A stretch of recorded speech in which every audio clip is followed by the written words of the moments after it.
Bienvenue sur Leadershift, le podcast qui fait bouger votre leadership.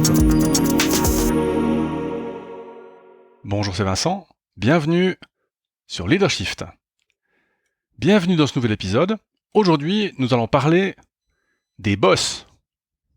Alors, pas de la bosse des maths, pas des boss sur les pistes de ski, mais bien des boss, des chefs, des patrons, des dirigeants, tous ces braves gens qui ont des responsabilités. Un article de McKinsey. Alors oui, c'est une grande boîte de consultants américains, machin, etc. Mais ils ont une division recherche qui, à mon avis, fournit une espèce de recherche pratique, opérationnelle, qui est très très intéressante. En particulier ici, un article qui s'appelle The Boss Factor, Making the World a Better Place Through Workplace Relationships. Donc le facteur chef, je sais pas comment, le facteur patron, rendre le monde meilleur à travers des relations dans l'entreprise. Et alors l'article fait 10 pages, donc je ne vais pas vous le lire dans son entièreté. La prémisse en fait de l'argument, c'est de dire que la période de Covid n'a pas aidé les choses, mais les boss, les patrons, les chefs ont été mis sous pression ces dernières années. De plusieurs manières, parce que les choses s'accélèrent, parce que la pandémie, parce que de plus en plus d'attentes de la part des collaborateurs, de la nouvelle génération, qui veut du sens, qui veut tout un tas de choses. Bon, tout ça est très compliqué, donc beaucoup de pression sur le management. Et en fait, il montre dans l'article un premier graphe qui m'a beaucoup interrogé. Parce que, en fait, la première question qu'il pose aux personnes. Donc là, il y a quand même 27 732 personnes qui ont répondu sur 37 pays. Donc, c'est pas 12 personnes dans un groupe. Je dirais, au niveau de l'échantillonnage, c'est intéressant. Quels sont les drivers, les moteurs de la satisfaction dans la vie? Et de ces drivers-là, à votre avis, le job satisfaction, la satisfaction au travail, c'est quel pourcentage? Eh bien, c'est seulement 25%. Alors moi, ça m'a un peu surpris, je m'attendais à beaucoup plus. Donc, la satisfaction au travail compte comme pour 25% de la satisfaction dans la vie en général. Le plus gros facteur, c'est le facteur autre, avec 39%, mais on a la santé mentale qui est à 36%. Et je pense aussi que les pressions liées à la Covid, les pressions liées aux médias sociaux, on sait qu'il y a une épidémie de dépression et de suicide aux États-Unis en particulier, à cause des médias sociaux, toutes ces fears of missing out, toutes ces nouvelles maladies finalement qui sont apparues à cause des médias sociaux. Donc santé mentale, 36%. Mais ce qui nous intéresse, nous, dans ce podcast, c'est le 25% de satisfaction dans la vie qui vient, pour un quart, donc, de la satisfaction au travail. Alors, on dit, bon, très bien, faisons un zoom sur ces 25%. Qu'est-ce qui drive, qu'est-ce qui motive la satisfaction au travail? Et là, 39%, relations interpersonnelles. Intéressant. Le deuxième, c'est un job intéressant. Alors, il faudrait voir exactement ce que ça veut dire, mais avec 35%, et puis 26% du reste. Donc, on a bien un caractère important pour la satisfaction au travail des relations interpersonnelles. Bon, jusque-là, pas vraiment une énorme surprise. Et puis maintenant, on se dit, bon, mais alors sur ces relations interpersonnelles, c'est 39%, comment est-ce qu'elles se répartissent sur les différents acteurs, le management, les collègues, etc. Et je dirais, moi, naturellement, j'aurais dit, je sais pas, moi, moitié-moitié, ou si j'ai une bonne équipe autour de moi, mais un boss qui est, voilà, à la limite, ça va pas trop mal. Et les résultats de l'étude montrent que 86% de la satisfaction dans les relations interpersonnelles au travail, c'est les relations avec le management. 86%. Les 14% restants, c'est les collègues. Et là, je me suis dit, on a un problème. Pourquoi est-ce qu'on a un problème? Parce que je m'aperçois de plus en plus, au travers des cours que je donne, au travers des coachings que je fais aussi, qu'il y a une espèce de dépendance émotionnelle, psychique, des collaborateurs envers leur management. J'ai presque envie de dire comme un enfant vis-à-vis de ses parents. Alors évidemment, ça fait appel au modèle paternaliste, ça fait appel à toute une série de... Comment il faut dire ça? De notions qui sont pas hyper positives pour les collaborateurs, en fait. Mais cet article de McKinsey, du coup, m'a vraiment fait penser que nous avons, nous, employés, collaborateurs, un problème de dépendance vis-à-vis de notre management. Parce que, bien sûr, que d'avoir de bonnes relations avec son chef, ça rend les choses plus faciles. Évidemment. Mais est-ce qu'on peut confier...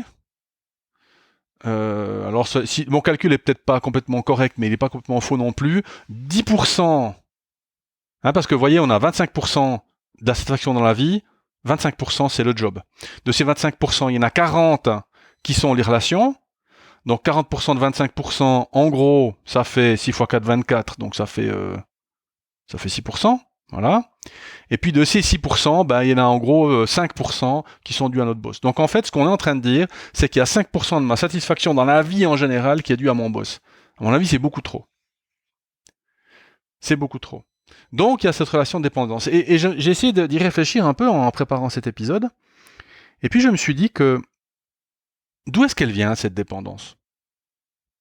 Pourquoi est-ce qu'en tant qu'employé, on a cette idée que la relation avec mon boss est importante pour ma satisfaction au travail, ma satisfaction dans la vie? Bon. Alors, j'ai vu des facteurs de deux ordres principalement, pour faire simple. Le premier, c'est le facteur culturel dans l'entreprise. Imaginez une entreprise dans laquelle vous avez un style de management, je dirais, assez standard, de type paternaliste, avec une structure managériale, un chef, patron, chef d'équipe, qui a un grand pouvoir de décision, qui a un grand pouvoir d'influence sur ce que fait ou pas le collaborateur ou la collaboratrice, qui a une grande influence sur les types de tâches qui sont distribuées, parce que souvent le travail est encore distribué. Et là, effectivement, ça place le collaborateur ou la collaboratrice dans une situation complète de dépendance psychologique, puisqu'en gros, mon chef fait la pluie et le beau temps. Et ça, c'est porté par la structure de management de l'entreprise et c'est porté par la culture de l'entreprise. Alors, si vous êtes préoccupé par ça, on peut en discuter parce qu'il y a des manières de faire évoluer la culture de l'entreprise au travers de diverses interventions qu'on peut mener. Mais ce qui est clair, c'est que là, je pense qu'on est vraiment dans le domaine de la responsabilité de l'entreprise et de la direction en particulier. Parce que la direction est parfaitement au courant des pratiques managériales de son entreprise. Alors pas de toutes, mais d'une grande partie, parce qu'elles sont souvent mandatées par la direction. Donc, la culture d'entreprise comme facteur, je dirais, de style managérial permis ou favorisé par la direction. Et là, McKinsey a quelques recommandations à nous donner. On a aussi évidemment, dans le même ordre d'idées, on est toujours dans le premier style, on a aussi évidemment la personnalité du manager en question, du chef en question, ou de la chef en question, bien sûr. Mais voyez comme, quelque part, si je suis un manager paternaliste dans une entreprise hyper moderne, je ne vais pas durer très longtemps. Dans un sens, il va y avoir un clash à un moment donné, et soit je vais devoir m'adapter et adopter les principes que donne McKinsey, que je vous mentionnerai aussi tout à l'heure, ou bien je vais devoir partir, parce qu'il y a un conflit de valeurs managériales presque qui est trop grand. Donc ça, c'est le premier type de facteur. Je parlerai du deuxième type de facteur tout de suite. Alors, du coup, McKinsey dit très bien, il y a une corrélation, évidemment, phénoménale entre les bons patrons ou les bons chefs et la bonne performance des employés. Mais évidemment, s'il y a cette relation de dépendance, évidemment qu'un bon boss aura des employés qui ont une bonne performance. Mais c'est bien là le problème. C'est qu'il y a corrélation. Et pour moi, ce que montre cette étude, c'est justement cette grande dépendance. Alors, comment est-ce qu'ils montrent ça? Ils disent par exemple, alors comment est-ce que vous décririez les relations entre le management et les employés dans votre entreprise? Et pour les gens qui disent que ces relations sont très bonnes, comme par hasard, on a 74% des gens qui disent qu'ils sont très satisfaits avec leur travail. Et puis qu'à l'autre bout, les gens qui disent que les relations entre le management et les employés, elles sont très mauvaises, il n'y a que 15% des gens qui sont complètement ou très satisfaits du travail. Donc la corrélation, elle est évidente. Vous téléchargez l'article, vous voyez le graphe, ça fait absolument aucun doute. Bon. Donc ils disent, il faut que les boss soient meilleurs. Alors, on reparle de servant leadership, d'accord? Donc, cette idée du servant leadership, c'est une idée que je donne souvent comme image en formation, c'est l'idée du chasse-neige, d'accord? Les voitures sont derrière, le chasse-neige est devant, et puis il enlève la neige, il enlève les obstacles pour que les gens, les collaborateurs, puissent travailler dans les meilleures conditions possibles. Hein, le servant leadership se résume pas à ça, mais bon, c'est une image qu'on peut prendre. Alors du coup, il donne une espèce de recette, si on veut bien, pour les boss, pour les patrons, avec quelques compétences ou états d'esprit à développer. Alors le premier, c'est l'empathie, la compassion, la vulnérabilité. On voit que c'est cette idée d'apparaître comme un être humain dans sa dimension complète, et pas juste comme une espèce de robot décideur froid et distant. Empathie, compassion, compréhension de ce qui se passe chez l'autre, et vulnérabilité, eh bien simplement c'est dire des fois nous aussi on a des problèmes en tant que manager, nous aussi on est démotivé, nous aussi on a des problèmes, nous aussi on a de temps en temps envie de dire que ça nous casse les pieds et puis que ça va pas bien. Bon, empathie, compassion, vulnérabilité. Deuxième mindset, état d'esprit à développer, la gratitude. Alors, toute une série de bouquins qui sont donnés, mais on voit bien comme la reconnaissance, alors de manière très intéressante, et la reconnaissance est un facteur de motivation, on l'a vu dans l'épisode sur la motivation. Mais le problème, c'est qu'évidemment, ça va renforcer la dépendance du collaborateur au manager, puisque le collaborateur va dépendre de son manager pour la reconnaissance et la gratitude. Et c'est une source de stress incroyable, parce que je viens de terminer une formation avec des participants que je salue s'ils écoutent cet épisode, et on est arrivé quand même à la conclusion qu'une grande source de stress, eh bien, c'est quand justement j'ai pas cette reconnaissance. Imaginez que vous êtes un boss pendant 10 ans qui vous reconnaît, qui est gratifiant avec vous, qui est empathique, etc. Alors vous êtes hyper heureux, hyper content, vous changez de boss. L'autre, le deuxième, il est un peu plus, moins empathique, un peu plus direct, un peu plus rouge, un peu plus tout ce qu'on veut. Vous êtes malheureux au travail. On en reparlera. Donc, premier facteur, je reviens pour un boss qui améliore la satisfaction au travail, empathie, compassion, vulnérabilité, donc cette idée d'humanité. Deuxième facteur, gratitude, donc remercier, valoriser la contribution des collaborateurs. Troisième facteur, gérer la positivité par rapport à ce qui se passe au niveau de l'employé. On pourrait en fait faire un seul facteur avec ces deux, gratitude, positivité, on est dans la même idée. Et puis, être finalement au courant et conscient de ses propres limites, de ses propres déclencheurs, de ses propres motivations.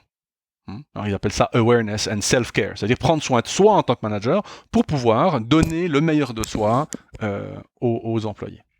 Bon, donc 4 facteurs, enfin 3 si on veut bien, empathie, compassion, vulnérabilité, le côté humain du manager, gratitude et positivité, deuxième facteur, et puis connaissance de soi, self-care, prendre soin de soi en tant que manager. Bon.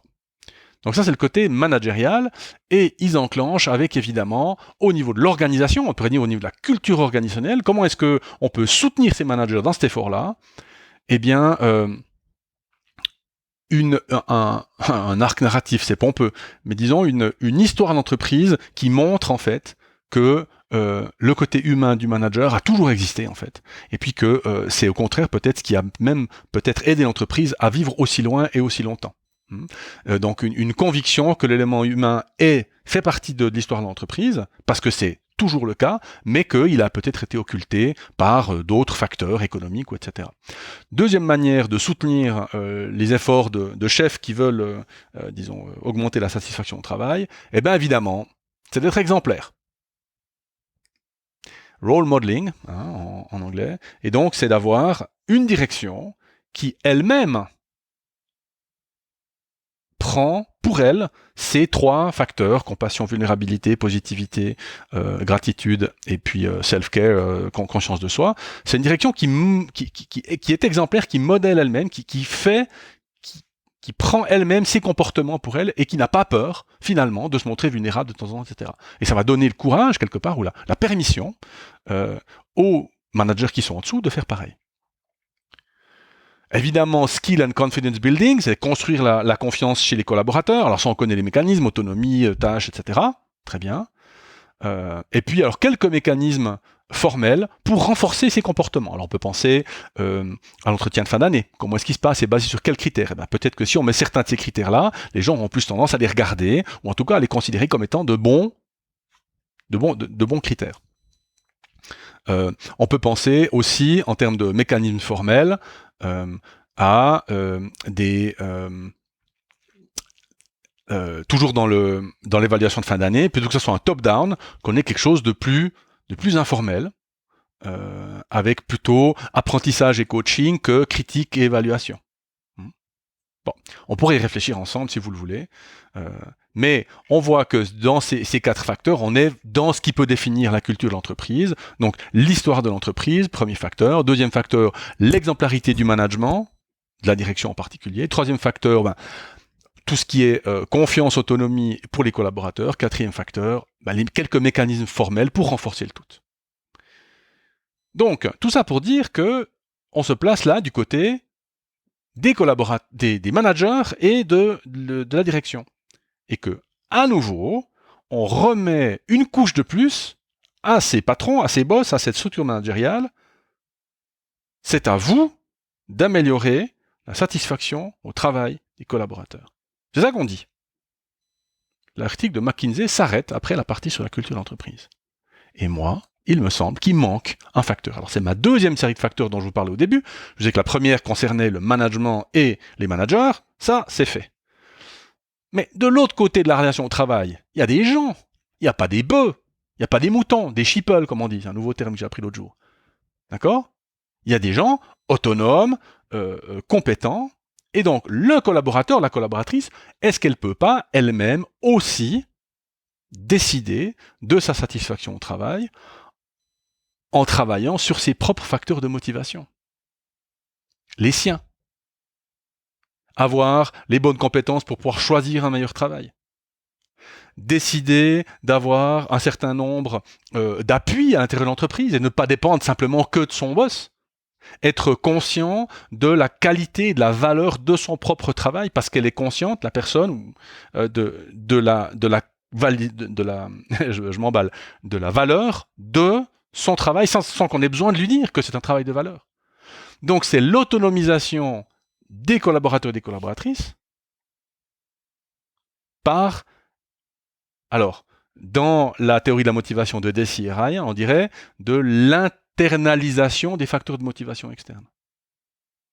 Ça donnerait des gens beaucoup plus motivés intérieurement, beaucoup moins dépendants de facteurs externes, comme le boss ou la culture d'entreprise.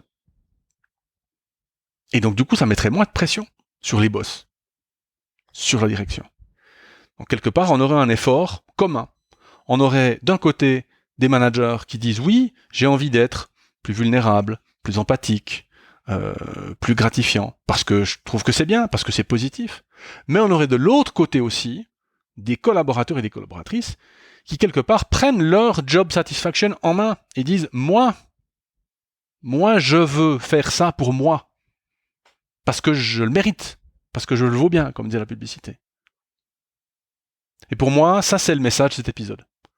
N'attendez pas que votre management, que votre direction vous rende heureux au travail. Les bonnes entreprises vont le faire par des actes de formation, des programmes de leadership, par des activités extra-professionnelles, par tout un tas de moyens. Mais n'attendez pas qu'ils le fassent. Faites-le pour vous, parce que vous le valez bien. Voilà, c'est la fin de cet épisode. J'espère que vous l'avez trouvé intéressant. Et je me réjouis de vous retrouver au prochain. À bientôt. Ciao.